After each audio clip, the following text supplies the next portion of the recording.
The sun beat down on the desert, where a young boy named Omar lived with his family. Omar often wondered about the sky and the stars, asking his grandfather about the one who created them. His grandfather, a wise old man, would tell him stories of Allah, the only God, the one without partners or equals. One day, Omar found a small, smooth stone in the sand. He began to imagine that the stone was a god, but then he remembered his grandfather's teachings. He realized that the stone was just a creation of Allah, like the trees, the animals, and even himself. Omar then went to the mosque with his grandfather. There, he saw people praying to Allah, their faces filled with sincerity.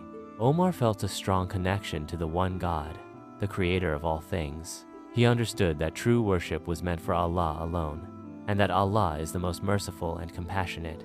Omar learned that Allah is unlike anything we can imagine. He is eternal, never-ending, and always present. He is the first and the last, the visible and the hidden. Omar's heart was filled with peace and gratitude. He promised himself to always remember the oneness of Allah and to live according to his teachings. Omar told his friends about the concept of oneness of God, and they were eager to learn more. His friends started to ask questions about the nature of God. He explained to them how the Surah Al-Ikhlas, which means the purity, teaches us about Allah's uniqueness and that He is the only one worthy of worship.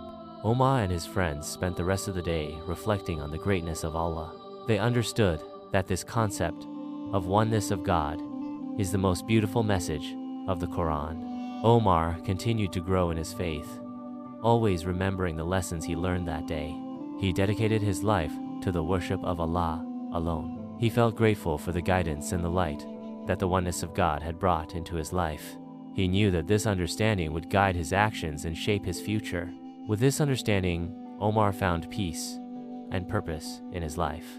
He lived his life guided by the teachings of the Quran, always remembering the oneness of Allah